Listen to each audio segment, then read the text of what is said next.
नमस्कार दोस्तों, मैं हूं अजीत कुमार। आप देख रहे हैं ड्रीम टेक एजुकेशन।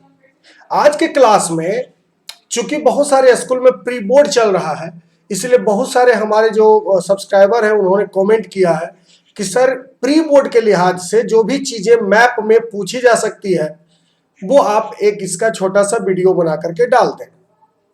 इसीलिए ये जो आज का जो वीडियो है मैं इसीलिए लेकर के आया हूँ, खास करके जो सीबीएसई क्लास में जो प्री बोर्ड के बच्चे हैं, जो प्री बोर्ड का एग्जाम देने जा रहे हैं स्कूल में, उनके लिए बेसिकली ये वीडियो है।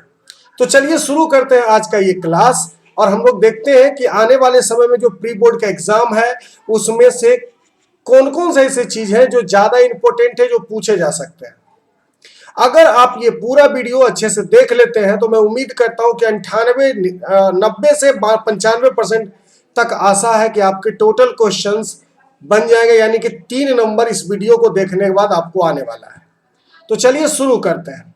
सबसे पहले एक इंफॉर्मेशन है, चूंकि आप लोग जानते हैं कि न्यू सेशन स्टार्ट हो चुका है ना, न्यू सेशन स्टार्ट हो चुका है।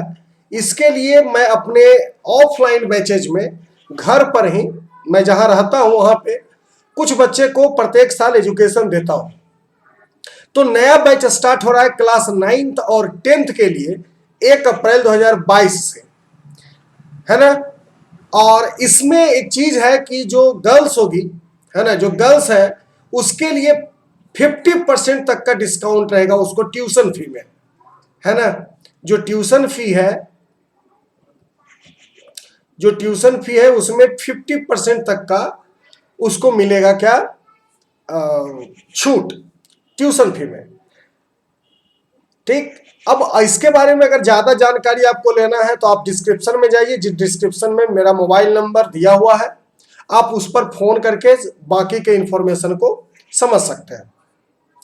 मैं पिछले 5 सालों से ऑफलाइन कोचिंग 5 साल से ऑफलाइन कोचिंग और 10 साल से स्कूल में पढ़ा रहा हूं, तो I have a good enough experience, जिसके माध्यम से आप मेरे एक्सपीरियंस का फायदा उठा सकते हैं और अपने आने वाले समय में जो बोर्ड एग्जाम है या जो एनुअल एग्जाम्स होंगे, आपके जो बच्चे 8 to 9 में मूव कर रहे हैं और जो बच्चे 9 to 10th में मूव कर रहे हैं, उसके लिए एक अच्छा अपॉर्चुनिटी लेकर के आया है। चलिए इसके बाद हम आगे बढ़ते हैं, आज का क्लास शुरू करते हैं। आज के क्लास में सबसे पहले हमें पढ़ना क्या है सर, तो आज जो हम लोग मैप प्रैक्टिस कर रहे हैं वो बेसिकली 2 विषय का है। एक विषय है हिस्ट्री। हिस्ट्री में एक चैप्टर है नेशनलिज्म इन इंडिया, है ना।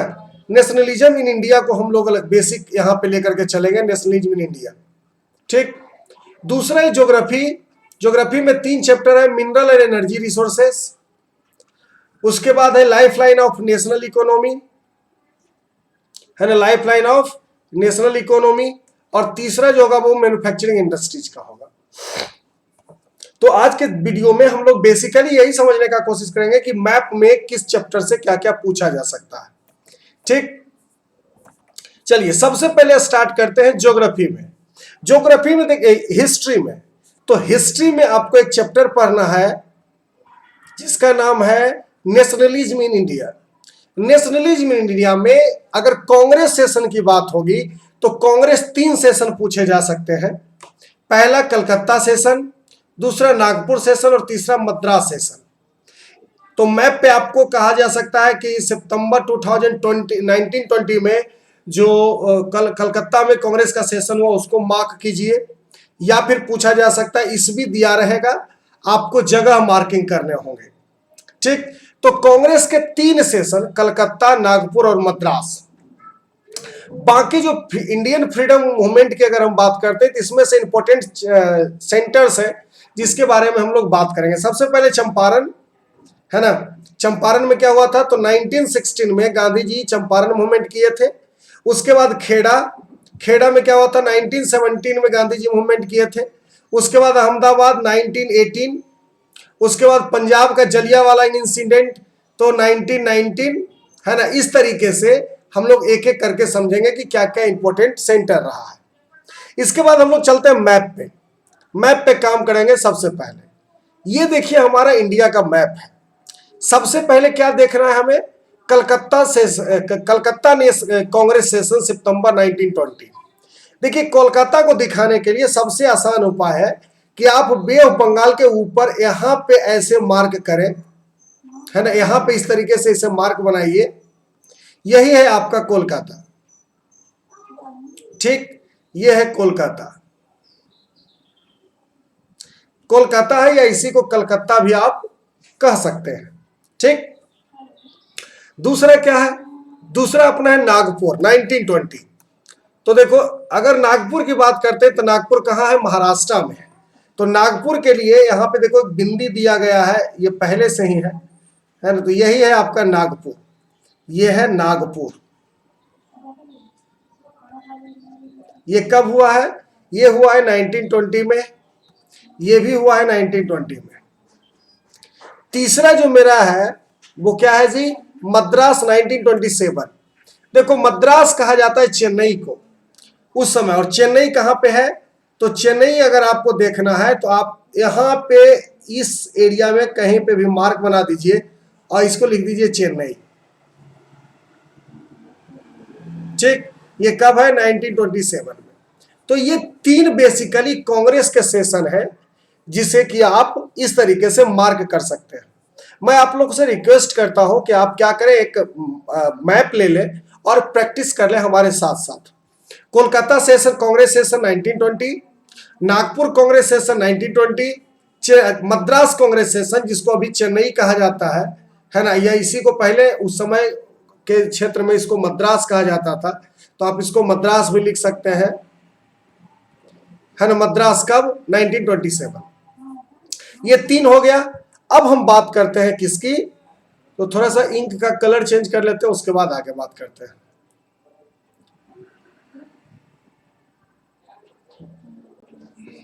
चलिए सबसे पहले बात करते हैं चंपारण। चंपारण देखिए यहां बिहार में है। ठीक, ये चंपारण है, ये बिहार है। यहां पे लिखिए चंपारण मूवमेंट।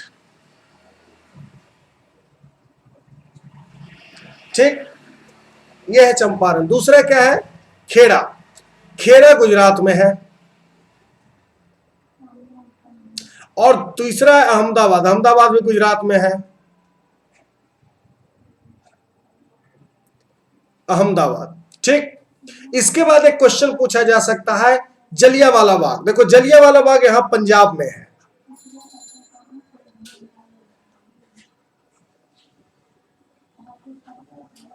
जलियांवाला बाग। ठीक, उसके बाद क्या है, उत्तर प्रदेश में है चौरा चौड़ी। तो ये देखो आपका बिहार है, इससे थोड़ा सा ऊपर की ओर मूव कीजिएगा तो यहां पे है यूपी, इसका नाम रख दीजिए चौरा चौड़ी या चौरी चौरा। ठीक, तो जहां जहां मैं मार्क करते जा रहा हूं वहां पे आप लोग देखते जाइए। देखिए क्या है, अमृतसर हो गया, चौरी चौरा हो गया, अहमदाबाद हो गया, खेरा हो गया और बिहार हो गया। एक बचा दांडी। तो दांडी को भी दिखाने के लिए आप गुजरात का यूज कर सकते हैं। दांडी देखिए यहां पे है ना, ये है दांडी। तो हो गया, समझ में आ गया। चंपारण कहाँ है, बिहार में है। जलियांवाला बाग कहाँ है, पंजाब में है। चौरा चौड़ी कहाँ है, उत्तर प्रदेश में। अहमदाबाद, खेरा और दांडी ये तीनों गुजरात में है। ठीक, तो ये इंपॉर्टेंट चीज है जहां पे गांधी जी ने सत्याग्रह का सबसे ज्यादा यूज किए थे। अब हम बात करते हैं कि क्वेश्चन किस तरीके से पूछेगा सर। तो क्वेश्चन जिस तरीके से पूछेगा उसके लिए भी हम कुछ क्वेश्चंस को यहां पे प्रैक्टिस करेंगे। ठीक, चलिए सबसे पहले हम लोग बात करते हैं किसका, सबसे पहले हम क्वेश्चन की बात करते हैं। मान लीजिए क्वेश्चन नंबर 1 है, locate and level the following item on the given map with appropriative symbol. जैसे रानीगंज, बोकारो, कालोल, कोरबा, ये चार चीजों को बताना है। आप देखो इस तरीके से इसको बताइएगा। बोकारो और रानीगंज ये दोनों है झारखंड में, सॉरी रानीगंज हो गया वेस्ट बंगाल में, बोकारो झारखंड में।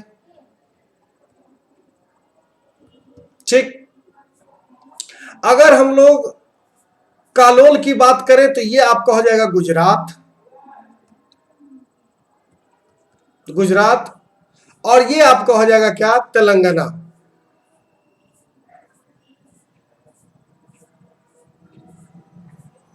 ठीक, कोरबा। अब इसके बाद हम लोग आगे बढ़ते हैं। दूसरा क्वेश्चन किस तरीके से पूछा जा सकता है? दूसरा क्वेश्चन ऐसे पूछा जा सकता है कि locate and label the following item of the given map with appropriate symbol.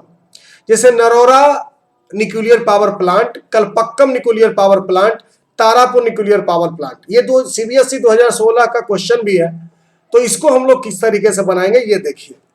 Narora जो है ना, यहां पे देखो नरोरा है, ये उत्तर प्रदेश में है। कलपक्कम की अगर हम बात करें तो ये है तमिलनाडु में। और अगर तारापुर की बात करें तो ये महाराष्ट्र और गुजरात के बॉर्डर पे है, लेकिन ये कहां है, महाराष्ट्र में। ठीक, चलिए आगे बढ़ते हैं। इसी तरीके के कुछ और क्वेश्चंस को हमने प्रैक्टिस में लिया है। सबसे पहले क्या है, locate and level the following item of the given map with appropriate symbol, है ना। Kudremukh iron ore mines, Durg iron ore mines, Mangaluru iron and exporting port, Narola mica production reason.